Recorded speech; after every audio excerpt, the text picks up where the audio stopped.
Hello everyone, welcome to lecture 2 of week 11 of the course Power Network Analysis.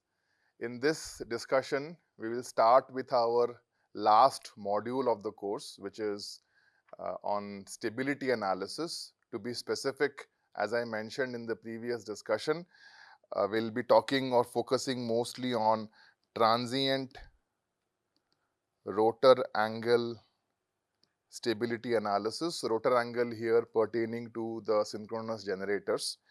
And before we go deep into what is this transient rotor angle stability analysis, what are the ways of analyzing, first of all, what is going to be stability, what are the ways of analyzing this stability or instability, we'll first talk about in this discussion briefly about the basics and various forms of power system stability or instability problems as devised and dictated by IEEE task force. So, till the previous lecture, we had finished up all our main modules, the last one being fault analysis, which was a study primarily focusing on the subtransient period following a disturbance, and the intent was to find the worst case fault currents that the system or the power network can encounter during different types of faults. And based on these worst case fault currents or the subtransient period analysis, the settings of relays and associated circuit breakers are designed, and that's how the power network tends to protect itself through these protective devices against intentional or unintentional faults. And also it is to be observed that a fault event is not a healthy event in a power network. The reason being that in a fault, the normal load current or the normal flow of current to load, that is perturbed, and hence we need to protect the system.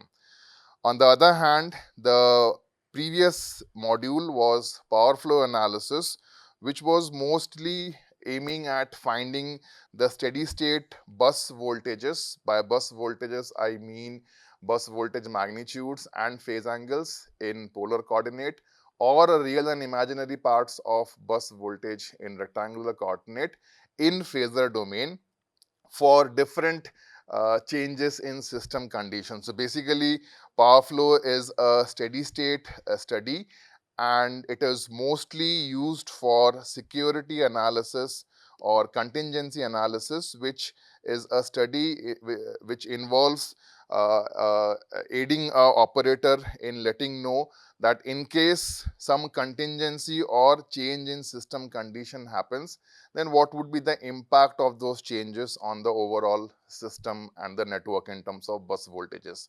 And once we know these bus voltages, then the corresponding other flows, injections, currents, they can all be evaluated.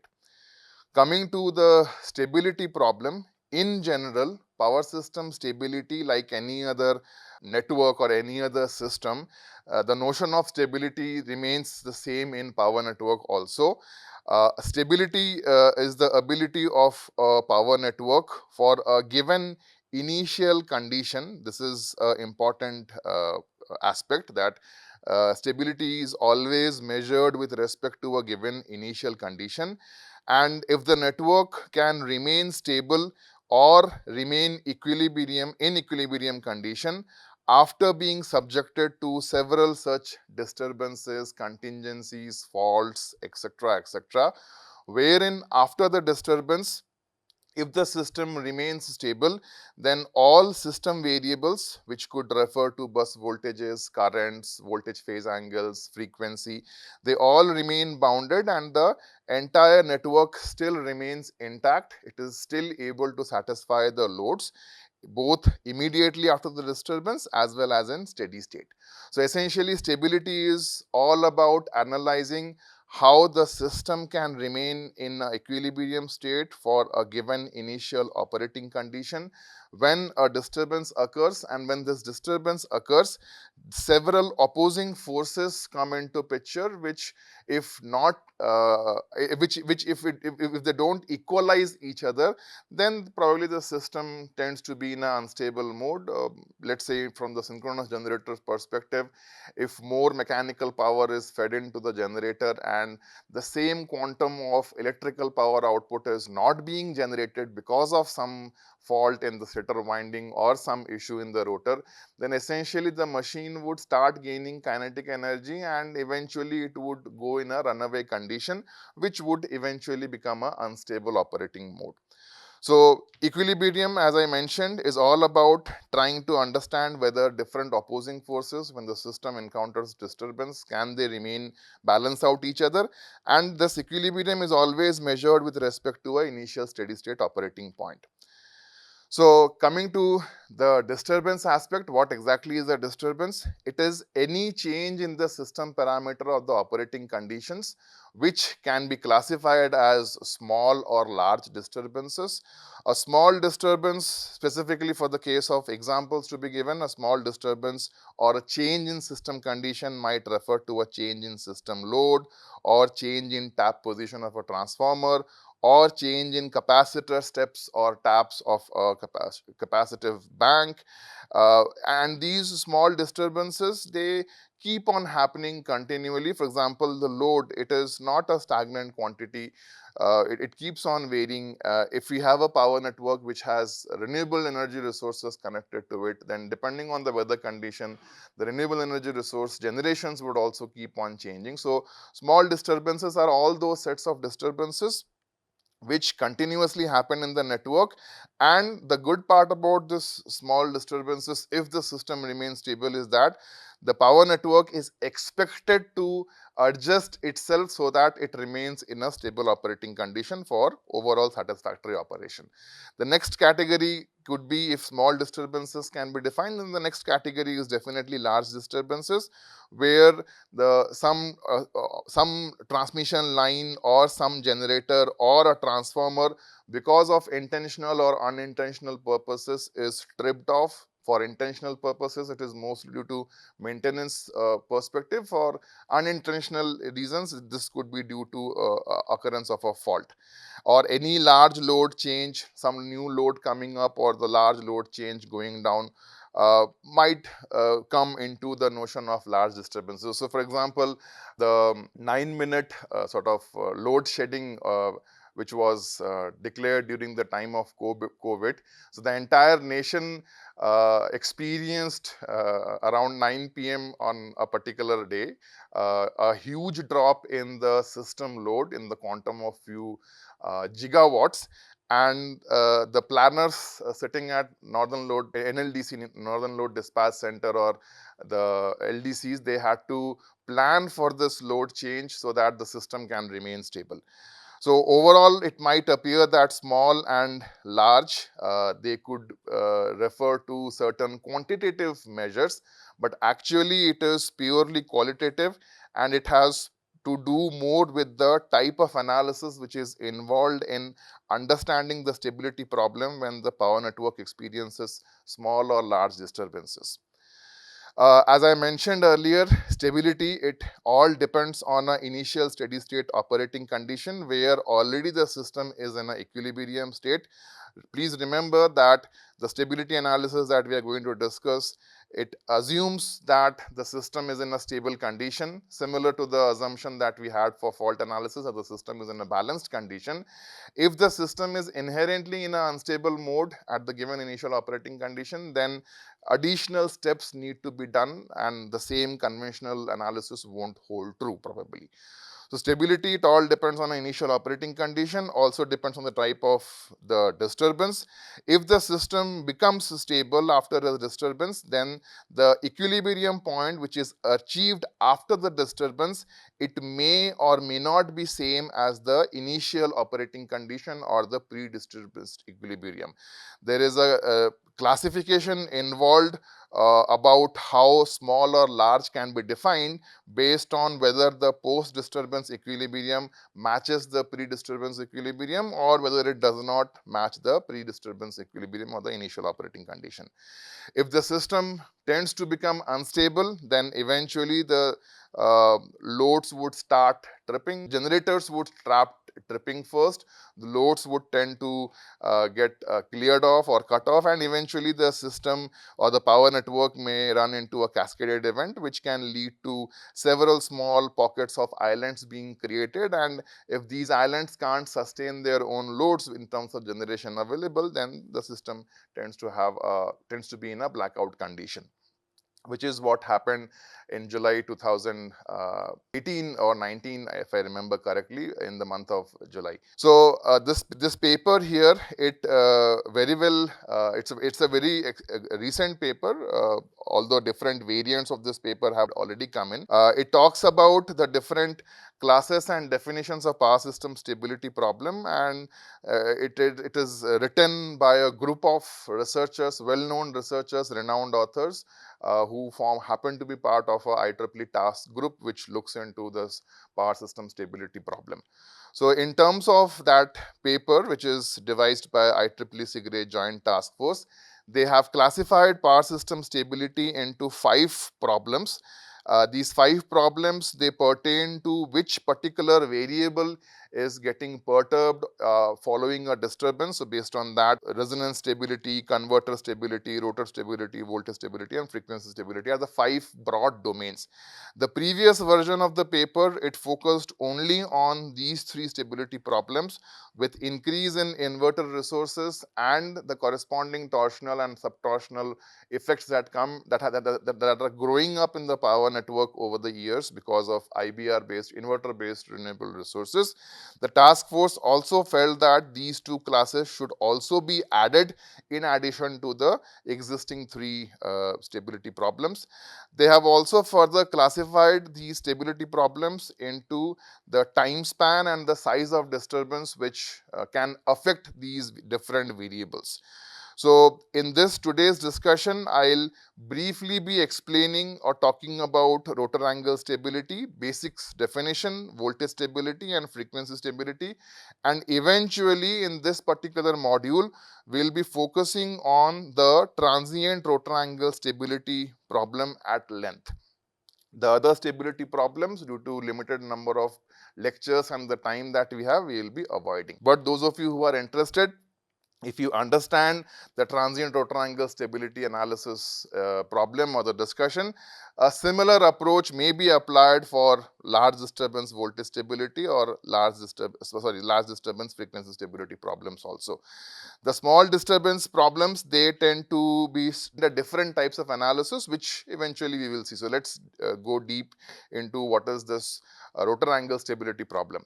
Rotor angle, as we all know from the discussion of synchronous generators module as well as from the fault analysis discussion, that rotor angle happens to be an attribute of synchronous generators or synchronous machines to be general. And if this stability has to be ensured, then it essentially boils down to the fact that all synchronous machines which are connected to the power network, they remain synchronized even after a disturbance. What is meant by synchronized or synchronism? 4 specific conditions have to be met when the system remains synchronized with respect to a particular synchronous generator. Its voltage magnitude should match with the terminal voltage of the grid. Its voltage phase angle difference should be 0 at the time of synchronization. So basically, the angles should correspondingly reciprocate to change in system load from the grid perspective. The frequency should match, and the phase sequence ABC or RYB of the generator should match with the incoming terminals of the grid where the generator is being connected. So if the system tends to remain rotor angle stable, then the 4 conditions that I mentioned, obviously phase sequence can't change immediately, but frequency, rotor angle, and the voltage magnitude, they should remain equal to the rest of the network in the bus for a synchronized operation.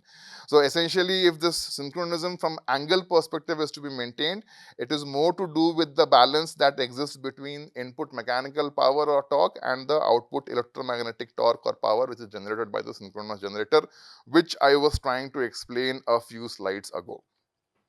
Any instability that might occur from rotor angle perspective will lead to increase in the rotor angle, and basically the rotor angles, the differences between each generator's rotor angles, they would increase, and they would come a point where this angle is so large, this angle difference is so large that the machine would tend to lose its synchronism with respect to rest of the generators or the network.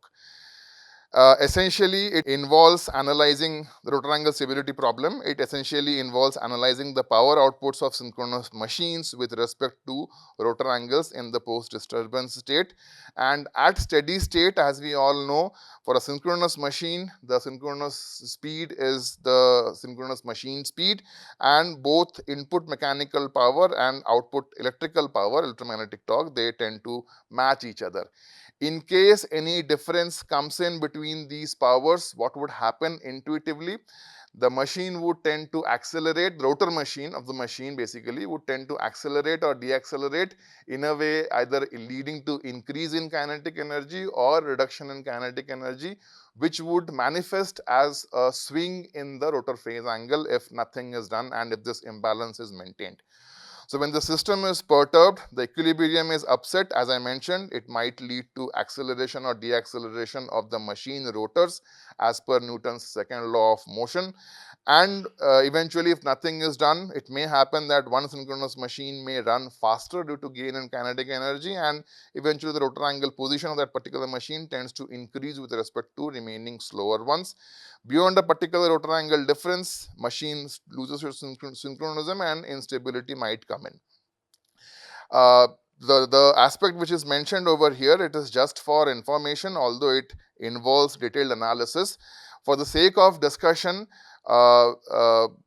it is imperative that the output electrical power or electromagnetic torque, for the sake of analysis, it can be resolved into two distinct powers or torques. One power which is important for rotor angle stability, transient rotor angle stability, is the synchronizing torque, which we will see maybe in the next few lectures to come in, which usually happens to be in phase with the rotor angle deviation that is happening. And the next torque is the damping torque, which is important from the small disturbance or small signal rotor angle stability analysis, which usually is in phase with the speed deviation. There is an elaborate discussion behind why these phases or coherency happens. Again, because of this limited period of time, and for keeping our discussion simple, I'll be avoiding those details, but those of you who are interested may explore more on these topics to have a better understanding of this particular fact. So, the lack of synchronizing torque, which happens to be in phase with rotor angle deviation, essentially determines how much machine can gain kinetic energy or lose kinetic energy.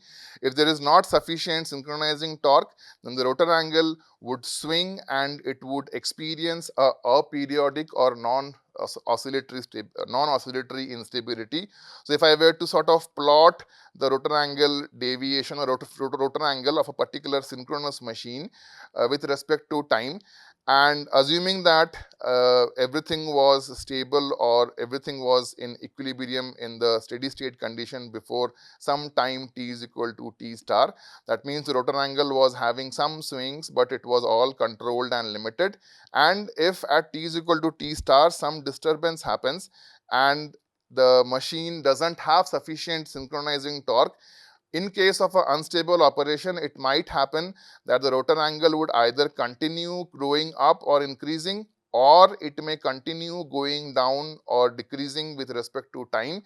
This is what is known as aperiodic or non-oscillatory instability, which is because of lack of synchronizing torque.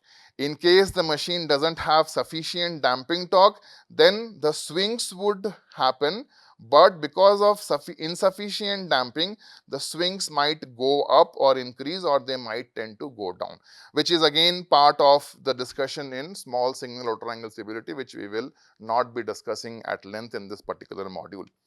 So now comes the definition of, or the quantification or qualification of small disturbance or large disturbance.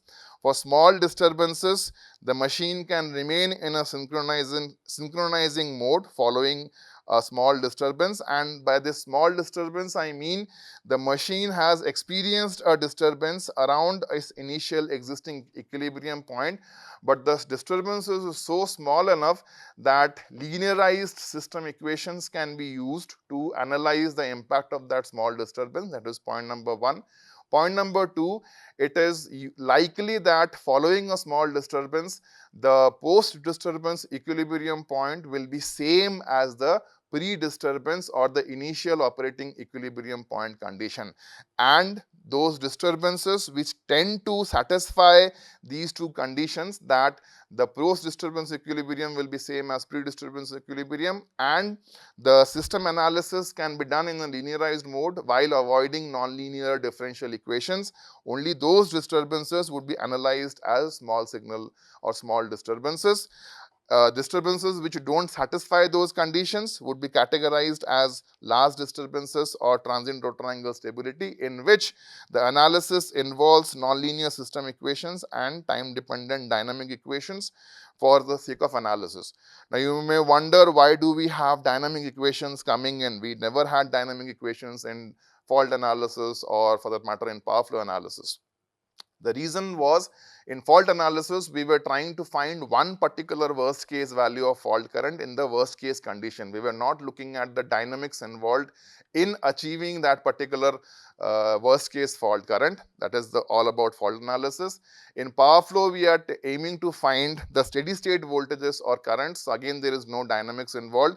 For stability problems, specifically for large or small disturbances, the variation from worst case condition to steady state condition, how it is happening, that definitely involves some dynamics, some differential equation. In fact, if you remember, I was mentioning about the acceleration and deceleration aspect in the previous slide. So, to measure the acceleration or deceleration as per Newton's second law, which involves a differential equation, to understand large disturbances, we will have to use certain dynamic or differential equations. That is the reason. These same differential equations, if the disturbance is small, can be linearized for the sake of analysis, and the overall analysis becomes simpler. So, it is not that for small disturbances dynamics are not involved. Dynamics are involved, but these dynamics are so small that they can be analyzed or evaluated using simple linearized equation or through some typical eigenvalue analysis. That is the idea. So, small signal rotor angle stability. The system dynamics, as I was mentioned, is governed by nonlinear differential equations. For small disturbances, these differential equations, they can be linearized for the sake of analysis around the steady state equilibrium condition, and often we tend to make use of eigenvalue analysis for the sake of small signal rotor angle stability. Different examples which likely fall into small disturbances are excitation control of generator, change in transformer tap, shunt position, etc., and AGC action, etc. So, depending on the initial operating condition, instability that may occur will be due to increased rotor angle stability due to the non-oscillatory modes or oscillations in the rotor speed. Rotor angle instability, as I was mentioning, is mostly due to lack of sufficient damping. Aperiodic instability, which is due to lack of sufficient synchronizing torque, is largely eliminated in small signals rotor angle stability due to closed loop feedbacks available from automatic voltage regulator and excitation control. And if the system is stable from small disturbance perspective, the pre-disturbance point and the post-disturbance equilibrium point, they remain the same. So, essentially after a disturbance, the pre-disturbance equilibrium point is regained in the steady state for small disturbance analysis. Time period of interest is in order of few seconds after a disturbance, which very well falls in the domain of transient period of the machine behavior, synchronous machine behavior after a disturbance, and we would be avoiding further details for the sake of simplicity. Coming to transient rotor angle stability, as I mentioned, it is about large disturbance analysis in which nonlinear dynamic equations and static equations have to be solved for the sake of analysis, because linearization won't help in capturing the right picture or right value of the rotor angle variations. Examples include occurrence of faults, sudden load changes, and it is not necessary that in transient rotor angle stability the post-disturbance equilibrium point should be same as the pre-disturbance equilibrium point. It may happen that the post-disturbance equilibrium point may be different from the pre-disturbance equilibrium point, which again is a new equilibrium point in itself. So transient rotor angle stability essentially tends to find the trajectory along which the pre-disturbance equilibrium point has been perturbed to reach the post-disturbance equilibrium point, and this trajectory with respect to time is all about obtaining through the corresponding dynamic equations.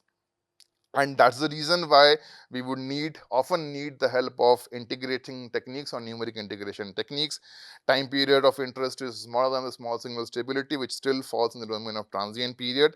And any instability that might occur, as I mentioned, is due to lack of insufficient synchronizing torque, manifested as the first swing instability, wherein I was mentioning that if the rotor angle is in steady state at t is equal to t star and t star some disturbance happens, then the rotor angle would either tend to increase or would either tend to decrease around the initial steady state operating condition. So basically, the first swing instability refers to the first change that has occurred in the rotor angle following a large disturbance. And these differential equations, they would help assess these first angle instabilities.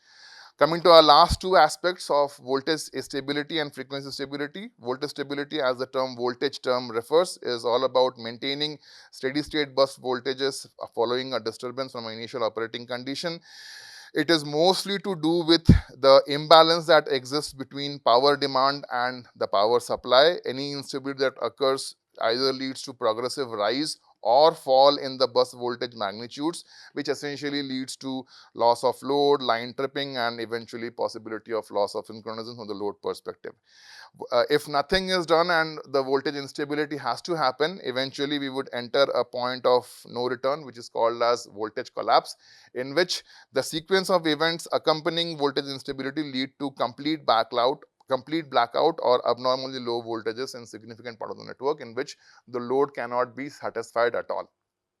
Driving force, as I mentioned, is mostly due to loads. Voltage stability can be ensured through proper voltage setting devices or reactive power devices, which essentially involve transformer taps, capacitors, synchronous condensers, or through proper controlled action of load being on or off. It is mostly associated with the voltage drop that occurs due to high reactive power flows in inductive transmission lines, because of which there is a large voltage drop absorbed at the load end, and with no proper reactive power compensation at the load end, it might lead to large drop in the voltage, because of which the load might not even consume a sufficient amount of reactive power.